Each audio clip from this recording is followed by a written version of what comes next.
Olá, o Sem Arrodeio está no ar. E nessa edição a gente recebe o deputado Leonardo de Souza, que nem todo mundo sabe quem é o Leonardo de Souza, mas Léo Suricati, isso aí eu acho que acredito que a maioria do cearense, gente que curtiu esse perfil que ele tinha, conhece. Ainda tem. Ele assumiu recentemente na Assembleia uma posse muito significativa de uma casa legislativa, uma pessoa que veio da periferia chegar. Quero lhe dar os parabéns. Muito obrigado. Por você estar onde você está. E é com ele que a gente vai, eu e o meu amigo João Paulo Bandeira, cientista político, doutor em ciências sociais, que vai conversar. Muito prazer em recebê-lo aqui hoje. Muito obrigado. Léo, vamos logo, né? Me diga uma coisa, o que é que significa para as pessoas do território que você mora, para os jovens que nasceram em 92 como você, quando a mortalidade infantil no Ceará era altíssima, você disse que conseguiu chegar, sobreviver até os 29 anos, o que é que significa um vetinho na Assembleia? Ainda eu estou entendendo, a verdade é essa. Eu acho que tem uma simbologia muito grande para o nosso estado. Acho que, para além até dos 92, porque tem uma questão do recorte da violência urbana, aí dos últimos anos, de 2016 para cá, inclusive do volume de jovens que faleceram e tombaram antes dos 24 anos. Né? Tem uma questão, dá para ver pelo meu corpo, apesar dos 33 eu parecer uma criança, é porque eu sou de 92, então dá para notar que a insegurança alimentar ela atravessou a minha infância e aí dá para ver que, inclusive, hoje em dia, as crianças são muito mais desenvolvidas até por acesso à alimentação. Então tem uma questão aí simbólica, mas também tem uma questão prática, porque eu vivo numa periferia, eu moro num residencial, num conjunto habitacional, tô lá porque eu fiz a luta por moradia em 2014 junto com os companheiros do MTST, movimento que eu fazia parte, e em 2018 a gente foi morar lá no residencial José Euclides, que foi um espaço que a gente, com muita luta, a gente conseguiu ressignificar, inclusive, a imagem do próprio conjunto, pelos trabalhos que a gente desenvolve com o Suricati, a gravação do La Casa dos Vetim. A gente gravou 2 clipes lá pro Baiana System, um foi o Cabeça de Papel, com um remix do Tropiquilas, e também uma música só do Baiana, além de fazer de artistas cearenses, como o Assum, que também gravou o Rolê de Nave lá, música que eu faço até parte. Isso muda um pouco do estereótipo e do estigma, né, que tem sobre o lugar. E eu acho que tem um peso, porque a nossa pauta é muito bem clara, assim, dentro daquela casa, que são questões de soberania digital, porque eu sou uma pessoa que vem da internet, do desenvolvimento ali, meu desenvolvimento econômico, ele vem desse espaço, as pessoas me conhecem por conta do Suricati, né? Eu ganhei esse termo não porque foi uma escolha, mas porque na hora ninguém sabia nem quem era o Léo. Mas o menino lá do Suricati, os meninos do Suricati, né? E o Suricati, às vezes eu falo até isso, assim, o Suricati ele não começou comigo, ele começou com o Diego Jovino, que foi quem fundou o Suricati. Uma semana o Dudu, que é meu irmão, começou a fazer parte, com um mês eu entrei. E eu era a pessoa, nem ele tava ali, eu era o cara da câmera, era a pessoa da câmera. Só que em algum momento eu passei a ir pra frente da câmera e aí comecei a ficar conhecido também, mas eu sou uma pessoa ligada ao movimento social desde a infância, pela família, mas também pelas lutas que travei na vida. E tem um propósito lá dentro, que é discutir a questão do território, em especial a vida do jovem, que a gente sabe quem mais morre no nosso estado, no Brasil também, no contexto geral, quem está no número do homicídio é o jovem que está morrendo e tombando. E tem esse intuito, né? Além da internet, a questão do território, voltado para a questão dos conjuntos habitacionais, que são espaços abandonados, que são criados muitas vezes. E o direito da moradia, hoje a gente está no Dia Nacional da Moradia, né? Não sei se vai ao ar hoje, mas hoje é um dia especial também, dia 21 de agosto, para a luta. Em especial porque o morar não é só ter a casa. A gente ganha a casa, mas muitas vezes a gente não tem acesso a uma creche, a uma escola. Ao CEP, né? Ao CEP. Demorou, a gente veio ter CEP ano passado.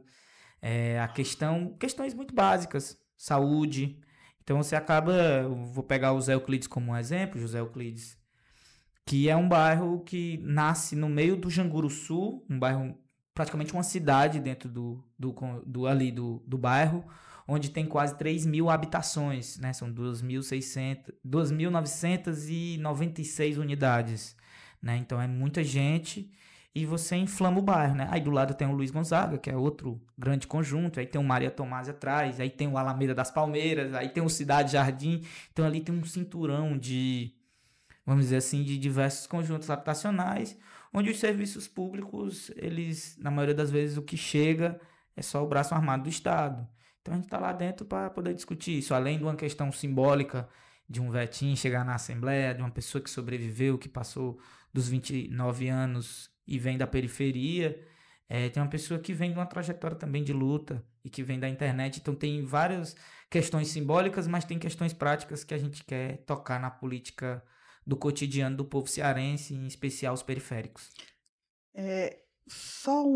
O senhor, você falou sobre tudo isso, de onde veio e onde chegou.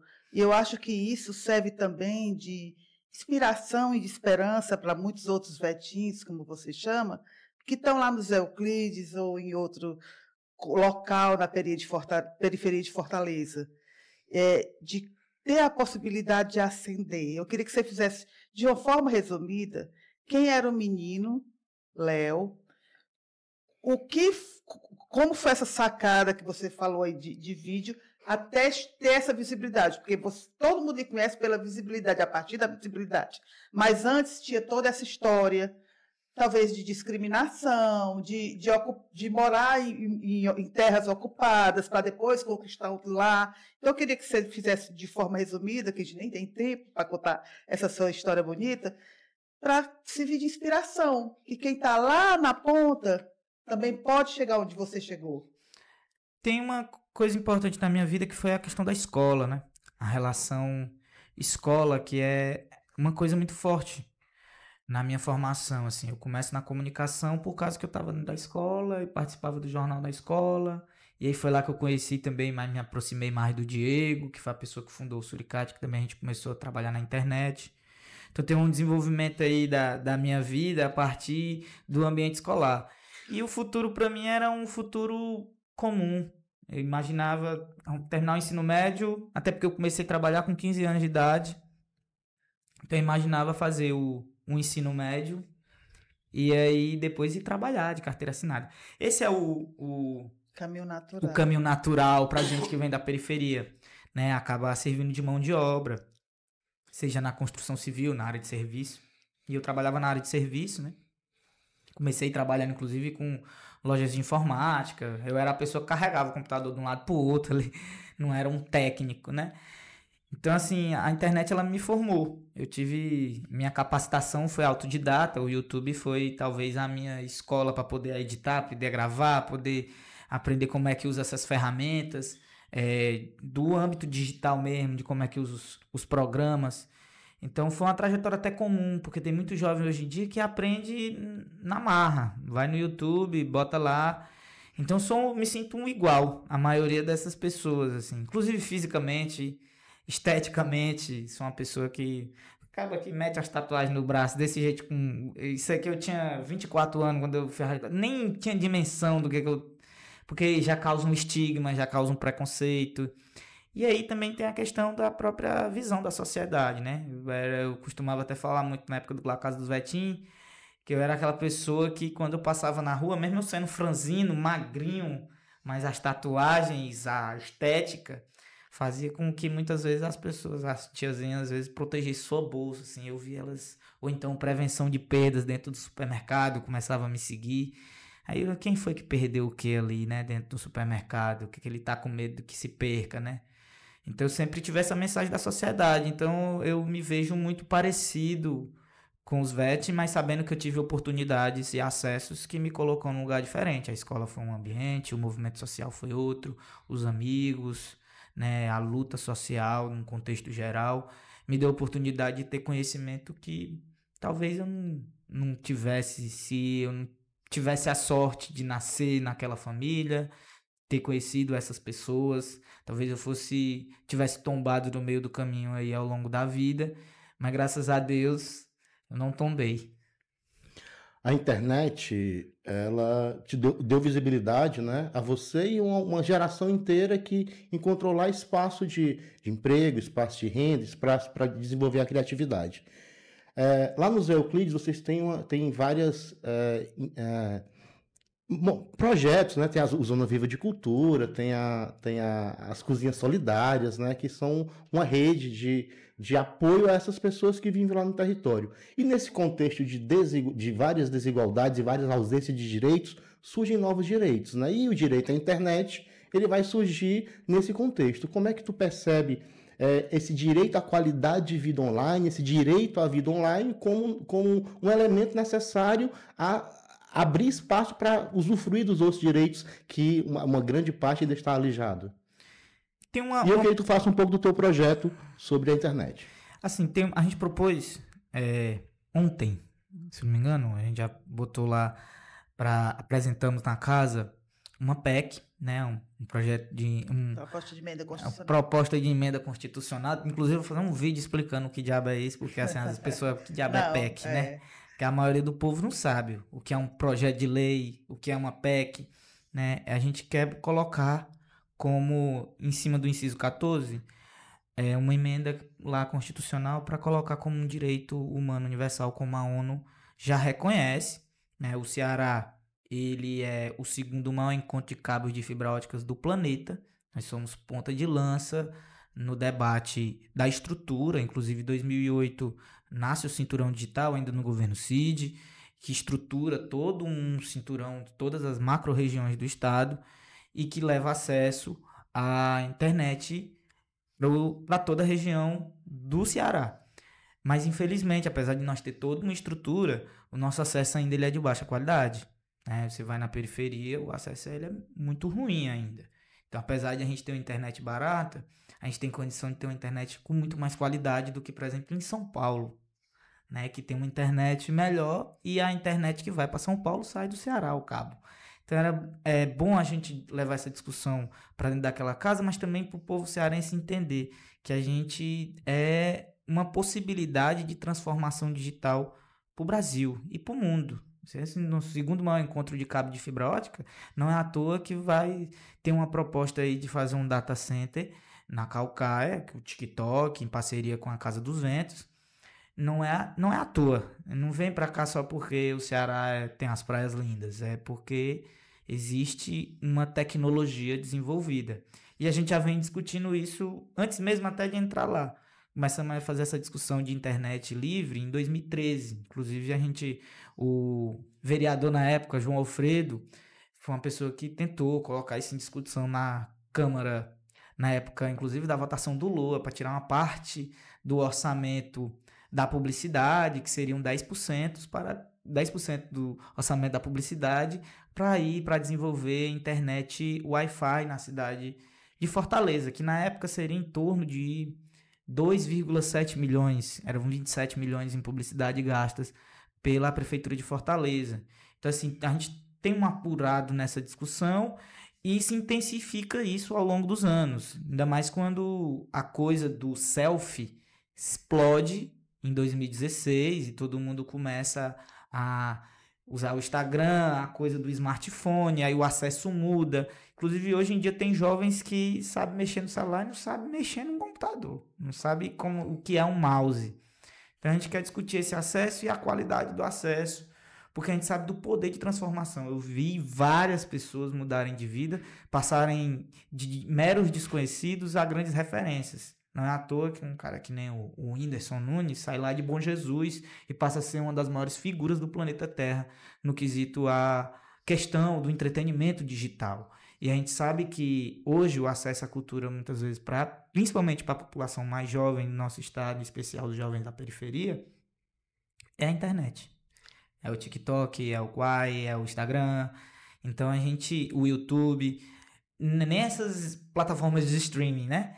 Então a gente faz essa discussão do acesso, mas também para o desenvolvimento desse acesso. Eu acho que a gente tem que pensar em como é que vai chegar um celularzinho na mão de cada jovem, assim como o Camilo em 2022, se não me engano. Na época da pandemia. Na época da pandemia, tablet, 2021. E continua a política de distribuição de tablet do governo do estado para todos os alunos da escola pública. Eu acho que esse ano todas as séries serão contempladas. Que é um grande avanço. E tem uma possibilidade profissional porque antigamente os jovens, principalmente quem é da minha geração, 92, chegou ali nos anos 2000, viu o Brasil ser campeão em 2002 ali, da Copa do Mundo, Coreia e Japão, todo mundo queria ser o Ronaldinho, queria ser o Ronaldinho Gaúcho, o Rivaldo, queria mudar de vida através do futebol. E hoje era a oportunidade que tinha naquela época, né? Para quem não tinha tantas possibilidades. Não tinha o estudo, quem muitas vezes era analfabeto. Você pega vários jogadores que foram estrelas da seleção brasileira que não eram analfabetos. E o futebol foi o vetor de transformação. E a internet, ela passa, acho que depois de 2010, 2011, começa a ser uma possibilidade. Eu acho que nos dias atuais é mais fácil você mudar de vida através da internet do que jogando bola. Porque nem todo mundo tem talento para ser jogador. Eu, por exemplo, queria ser jogador de futebol, mas eu não tinha talento, aí a comunicação apareceu. Você está falando aí em vetor de transformação para um menino pobre da periferia, que explodiu através de uma brincadeira que deu visibilidade, deve ter dado lucro, migrou para a política. E hoje está falando dessas possibilidades, porque pelo meio digital você conseguiu, não só pelo meio digital, mas pela sua trajetória, pela sua vivência, por tudo que você agrega como pessoa. Mas você conseguiu esse espaço e hoje está na política. Eu quero que você fale assim, sobre esse momento do Léo humorista, do Léo da periferia, para o Léo que entendeu que é através da política que você podia passar de uma maneira mais forte esse seu recado, de influenciar politicamente outros jovens como você. É porque, assim, a política ela sempre esteve presente na minha vida. Acho que ela não estava vamos dizer assim, no palanque digital, na praça digital, mas eu sempre entendi na minha trajetória de vida que para você fazer uma transformação num bairro, você tinha que cobrar o gestor. Né? A gente lutava pela pracinha, aí lutamos pelo ônibus, aí lutar pelo uso capião, aí lutar... Tudo era uma luta, né? E tal hora a arena digital ela virou uma possibilidade de cobrar também o poder público, né? De poder cobrar ali o prefeito, o governador, o deputado, né? E aí usar esse espaço digital pra gente já era uma coisa meio lógica. Só que eu nunca tinha ido botar minha cara ali como um candidato. Em 2022, a gente, em conjunto de forças, a gente lançou meu nome como possibilidade, inclusive com a alcunha do Suricate, porque as pessoas me conheciam por conta do Suricate. E o nosso debate, inclusive, foi muito pautado na web. E usando uma comunicação que o povo entende. Nossa comunicação é direta. A gente está lá, a gente segue os protocolos da Casa Legislativa hoje. Assumimos a cadeira no lugar do Renato Roseno, que é um deputado, inclusive, muito qualificado, que tem um respeito muito grande dentro da casa e fora, pessoa que tem um trabalho sério. A gente está lá no lugar do Renato, que é uma responsa, para mim é uma responsa, que eu tô chegando lá e ainda tô aprendendo. Cheguei e não sei das coisas, tô aprendendo, descobrindo onde é que a gente vai, como é que a gente cobra, como é que a gente protocola, como é que a gente faz requerimento, para que serve cada coisa. E explicar, principalmente para quem tá vendo aí, que é um jovem, tem possibilidades, assim. Não só de você entrar em ser um candidato, mas de você cobrar o poder público de diversas maneiras, inclusive usando a internet. Eu acho que é um vetor importante. Deputado Léo Suricate, acho que é bom falar isso, né? A educação digital, né, ela está muito ligada à educação para a democracia, né? Porque essa internet que é lugar de desenvolvimento, também é lugar de aprisionamento, né? De construção de ideias, de fake news. Então, como é que tu pensas, né? A partir da experiência que tu vive lá no Zé Euclides, de como juntar educação para a democracia, educação digital, linkado com as políticas de cultura, né? Eu acho que a cultura é um lugar onde essas coisas se encontram. Então, como através das políticas de cultura nós poderíamos pensar um desenvolvimento da educação para a democracia, que, na minha opinião, é educação digital, porque se a gente não consegue viver na Ágora, entender a Ágora, não vai conseguir utilizá-la, né? Essa pergunta é de R$1 milhão, essa. Porque, assim, eu acho que passa pela regulamentação das redes, porque eu acho que em 2016, o marco do Facebook ali na eleição do Trump, e depois em 2018, na eleição do Bolsonaro, com o WhatsApp em disparo em massa, abriu um esgoto que ele estava escondido, sabe? Um sentimento, inclusive preconceituoso. Eu não vou nem dizer conservador, reacionário, né? Vamos dizer assim. Ele aflora porque se vê representado na figura do Bolsonaro e do bolsonarismo. Hoje em dia, do bolsonarismo. E isso está na cabeça de uma parcela de 20% da população, 25%, que tem os seus dogmas construídos, né? E aí isso dificulta de uma certa maneira, porque a gente entra nessa arena querendo ser correto, enquanto os caras não estão nem vendo. Então, acho que passa por um processo de regulamentação das redes e passa por um processo de educação digital, inclusive nas escolas. A escola tinha que adotar esse debate para entender que o ambiente digital não é uma terra sem lei, né? Que tem um reflexo na sociedade. Você vê o estopim que tem de jovens que têm crise e ansiedade. Eu vi casos recentes, ano passado inclusive, de 21 alunos de escola pública e todos entraram em crise de ansiedade, e a rede social foi um fator. De pessoas que se matam, de jovens crianças por conta de desafios do TikTok, né? Exposição demais e linchamento às vezes, né? E até a questão da própria adultização, como o Felca colocou, né? Que a rede social ela não tá nem vendo. Ela quer receber a grana, minerar nossos dados. Eu até falei isso no púlpito lá, nós não somos poços de petróleo, para ninguém tá minerando a gente. E tem um propósito, né? O propósito é pegar a localização de todo mundo, o que as pessoas falam. E tem uma mudança cultural no Brasil e no mundo através dessa forma de se comunicar. Então, acho que tem uma coisa de reorganização da sociedade que passa pela questão da regulação das redes para que o Brasil, de fato, seja soberano, possa discutir questões importantes. E aí isso vai, eu acho que desde o processo lá na escola, no cotidiano da vida das pessoas, nos grupos sociais e na formação. Porque a cultura, visto na perspectiva, e eu recentemente vi o Atlas da Violência e tem lá falando sobre os dados que as pessoas têm como referência a cultura. É a internet, 71% da população brasileira acredita que o meio de acesso à cultura é a internet. Então a gente precisa discutir, eu acho que não só acesso, fomento, formação, capacitação, mas a gente precisa discutir o uso. Regulamentação. E a regulamentação ela é a pilar para a gente poder construir esse edifício no Brasil e inclusive de ter essa reorganização social e tentar entender que existe o nativo digital, que é a pessoa que nasceu, e tem a população que não nasceu, que é, vamos dizer assim, não é nativa daquele ambiente, que está se adaptando. Inclusive a população mais idosa do país, que muitas das vezes é atingida por fake news e por falta de habilidade não consegue entender que dá para ir atrás para saber se uma matéria é verdade, se é mentira. E a gente tem um analfabetismo que a gente não pode esquecer.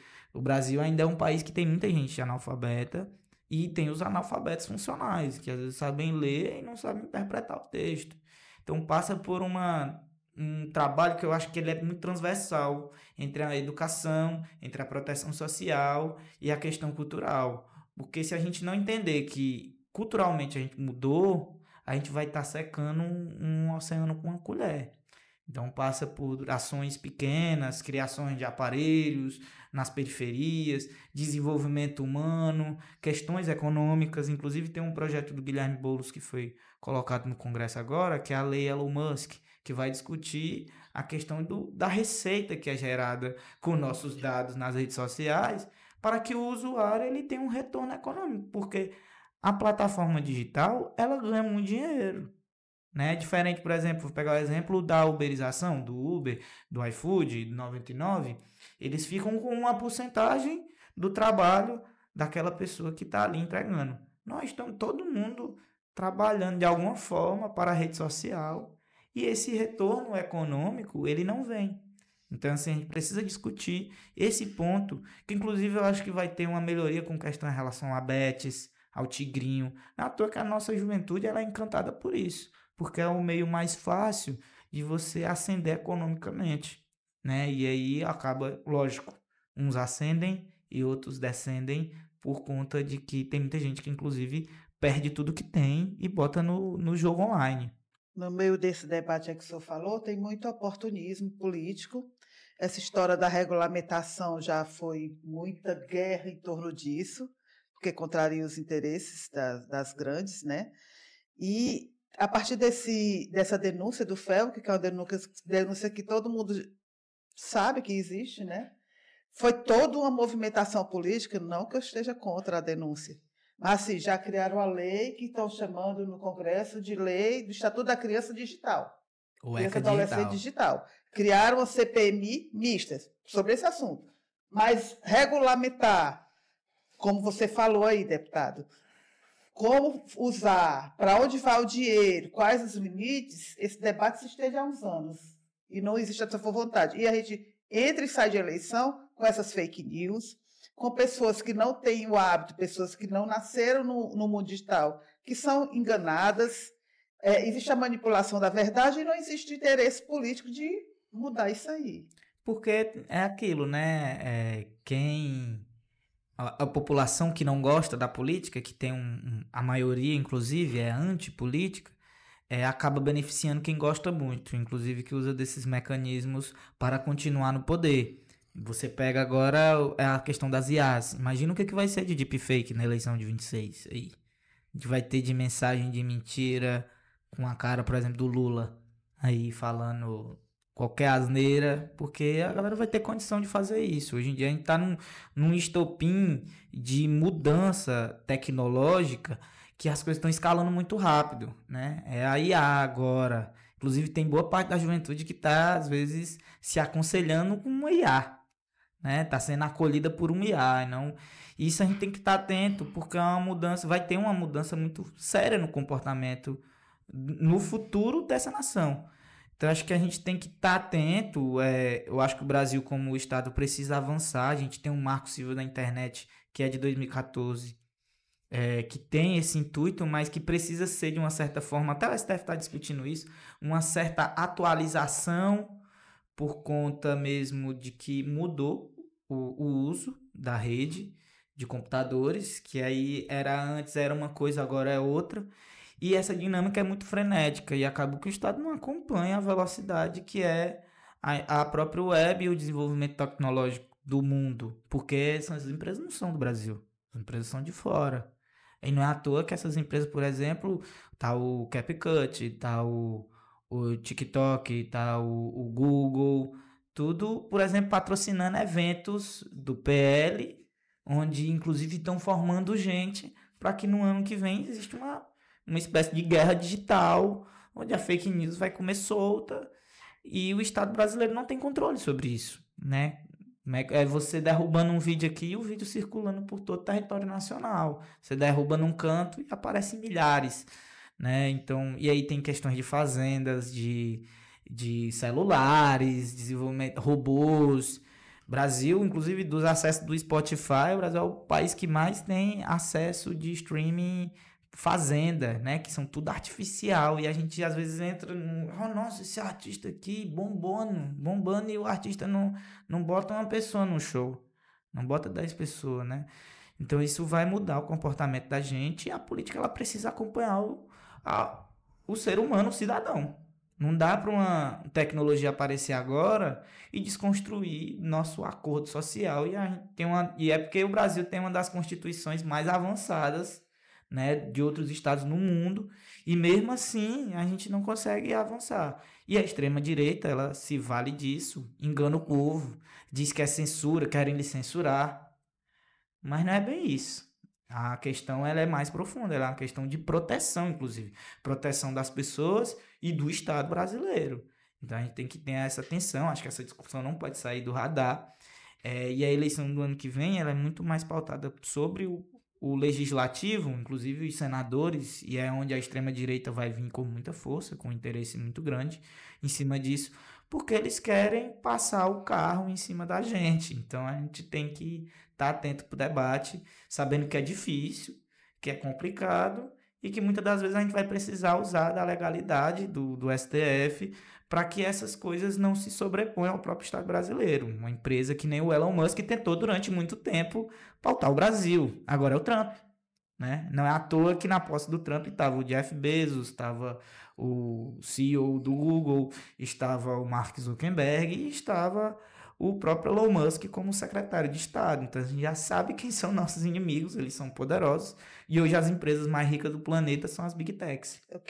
O deputado Renato Rosendo, naquele programa que ele teve aqui, ele falou sobre essa manipulação da extrema-direita, da direita, de tirar até da pessoa, da mãe pobre, da pessoa pobre, o direito de se indignar ou de pensar uma vida melhor para os filhos, por conta dessa manipulação que é feita. Aí eu queria, assim, você está falando sobre essa formação e o que já espera. Queria que você analisasse esse comportamento da direita, da extrema-direita, que se une a forças estrangeiras para prejudicar o país, para ferir nossa soberania, para penalizar, através dessas sanções, a todos, pobres e ricos. E ainda tem um fator também, acho que eu adicionaria, que é a questão da igreja evangélica especial, e você vê o caso agora do Silas Malafaia, que inclusive vazou os áudios com o Bolsonaro, conversando, instruindo, inclusive. E aí recente eu assisti o Apocalipse nos Trópicos e me dá um choque, sabe? Porque tem um interesse político da igreja, assim, não falo da igreja num contexto inteiro, falo de alguns líderes religiosos que usam da fé, né, e tentaram inclusive fazer do Brasil um país teocrático, né, cristão, e essas pessoas se valem do mecanismo da rede social. O Bolsonaro, ele foi eleito com disparo em massa no WhatsApp, né, eu falei até isso lá na Assembleia, que foi mamadeira de piroca. As pessoas acreditaram nisso, que iam distribuir mamadeira de piroca nas escolas se o Haddad ganhasse. Então, assim, a população brasileira é enganada por essas pessoas e elas se valem disso. O vídeo do Nicolas, até a gente fez um vídeo respondendo a ele, que era como se a questão da adultização fosse uma responsabilidade do pai, da mãe, da família, e sendo que depois ele fala que 68% dos casos de violência sexual que acontece com as crianças é dentro de casa. Então como é que você tira a responsabilidade primeiro do Estado, depois você tira da rede social, que tem um robozinho lá trabalhando, entregando esse vídeo para um monte de predador sexual. Então assim, tem uma questão de responsabilização das redes, responsabilização do Estado, inclusive do parlamento brasileiro. Você não dá para ver deputado subindo na tribuna falando as asneiras que os caras falam, se valendo num discurso extremamente raso e enganando a população. Os caras passam o tempo inteiro. Então, assim, um enfrentamento é muito desleal para a questão do embate político, porque é você querer discutir uma proposta de proteção à sociedade como um todo, em especial às crianças agora, com a questão da adultização, mas isso não acontece de agora. E eu acho que é meio que uma hipocrisia tão grande, porque quem viu aqueles áudios e viu aquela maneira com o Eduardo Bolsonaro, porque é Deus, Pátria e Família, né? Como um filho diz tanta coisa daquela maneira com o pai. Né? Assim, um desrespeito tremendo. Porque eu sou de uma geração que eu jamais teria coragem de abrir a boca para dizer um negócio daquele com meu pai ou com minha mãe. Que família é essa? Que hipocrisia é essa? Eu queria voltar um pouco ao Suricate Ceboso, a página, né? Que através do humor, e muitos vocês tocavam e falavam do cotidiano, nós falavam de políticas públicas, falavam da escola, da merenda escolar, da qualidade da aula, da frango raio-x. Do frango raio-x. Então, hoje você é pai, né? De uma criança que está na escola pública, né, com certeza. E aquela crítica que tu fazia lá no Suricate Ceboso, a tua experiência da escola pública, né? O que é que melhorou? Como é que você percebe... A merenda melhorou muito. Então, como é que tu percebe a evolução das políticas públicas fruto da luta que foi feita, né? Porque melhorou a qualidade de vida, melhorou. Então, eu queria que tu fizesse esse panorama focando na ideia da soberania alimentar, né? Que é um tema caro à tua militância, né? E aí, como é que tu percebe, como é que o debate feito ali no humor, como o humor bem utilizado, ele consegue reverberar em políticas públicas, o contrário que a gente está vendo agora, a gente fantasiando de humorista, se fantasiando para poder fazer o contrário, né? Então, o humor, ele realmente tem um lugar e esse lugar vocês conseguiram chegar nele, e como é que essa luta conseguiu melhorar as políticas públicas lá na escola, lá na merenda, né? O que é que o Cebozinho fala da merenda hoje em dia, né? A gente mudou um pouco do foco, porque se você fizer um paralelo, vai dizer que a criança dos anos 90 tomou a sopa de raio-x, Sim. que é só osso. Hoje em dia tem até pratinho. Eu faço até hora, eu disse assim, rapaz, no meu tempo não tinha pratinho, não tem até pratinho, eu queria ir para a escola de novo. Tem uma mudança na qualidade do ensino também, é inegável, a quantidade de creche. A estrutura da escola. A estrutura, né? A minha filha estuda numa SEI que é assim, não perde feio para nenhuma particular. Lógico que tem uma qualidade um pouco mais baixa de uma coisa ou outra, mas não se compara, né? E aí você tem creche em tempo integral nas periferias, você tem uma mudança da qualidade da educação de fato. Fala pro pessoal a importância disso na vida da... Mas comer, gente, vocês não têm noção, tem gente que vai pra escola sem ter o que comer, sem ter merendado, e aí às vezes na escola, ainda mais quem tá no tempo integral, né? Tem a merenda, tem um almoço, tem uma merenda. Então assim, são 3 refeições. A minha filha antes vai pra escola, ela agora tá só no período da tarde, ela chega, ela merenda, antes de sair ela toma uma sopa.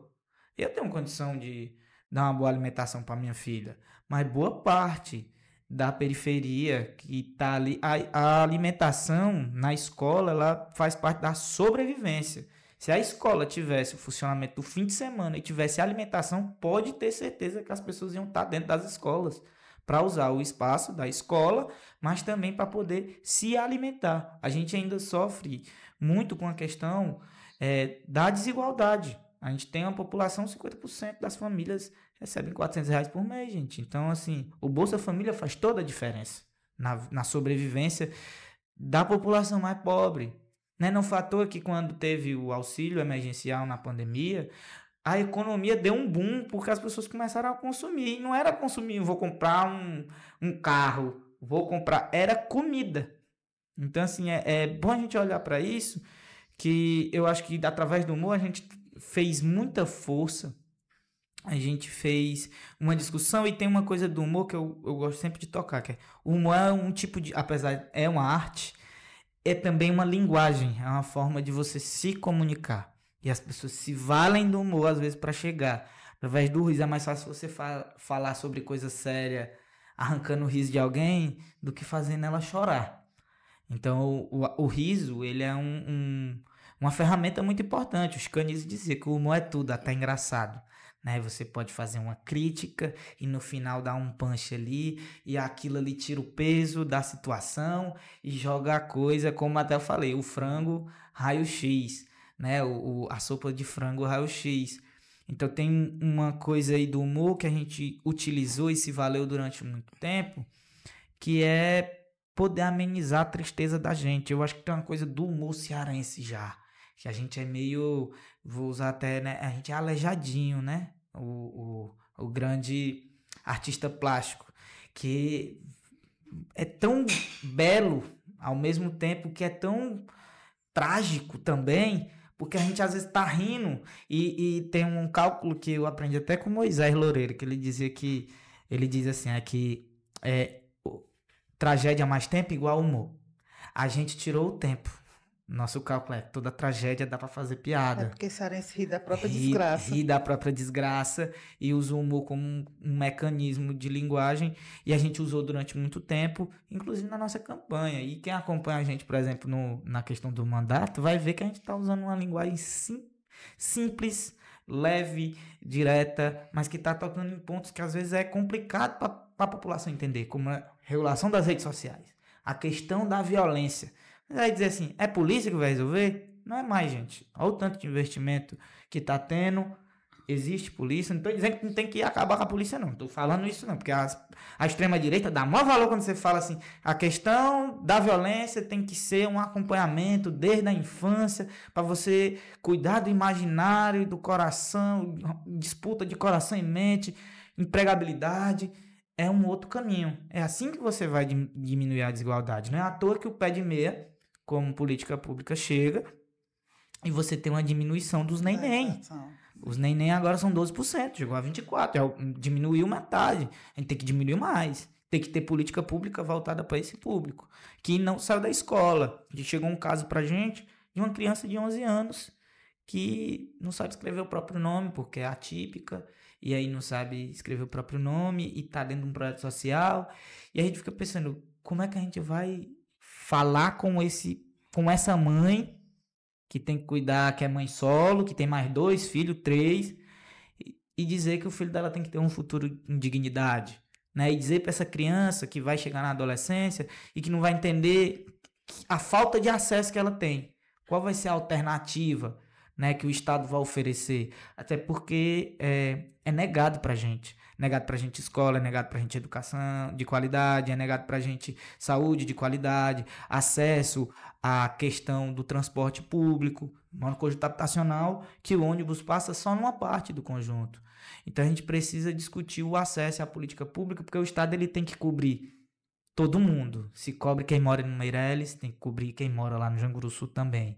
Não é à toa quando você vai bater o dado da violência, no Meireles é o IDH da Noruega, você vai lá pro Janguruçu, é o IDH lá da África, de um país africano que tá na miséria. Então assim, a gente tem que olhar para isso e entender que o papel tem esse Estado. E aí a gente falar de forma humorada às vezes é muito mais fácil. Até a pessoa que está passando por isso, e aí eu fui uma pessoa que passei por isso, foi a minha forma de, vamos usar o bom termo cearense, tirar de tempo. Nós vamos encerrar, porque o deputado tem um compromisso, a gente queria conversar muito mais tempo. Nós conversamos com o deputado Léo de Souza, conhecido por todos por Léo Suricati. Agradecemos demais, demais. Foi um papo muito legal. Volte sempre, volte mais vezes. E por mais Léo Suricati na Assembleia, no Congresso Nacional em 2026, nas eleições, porque a gente precisa de pessoas que representem quem precisa de fato ser representado. Parabéns, muito obrigada. Quer falar uma coisa? Para você seguir nas redes sociais, seguir na rede da ANC, no Spotify, no YouTube, nós né? estamos no YouTube, TV ANC, no Spotify ANC Entrevista e também nossa rede de rádios. São 63 rádios afiliadas no Ceará. Eita, menino, papocado medonho. Então, muito obrigado, Léo. A gente se encontra por aí e nós nos encontramos na próxima semana. Tchau, até o próximo encontro.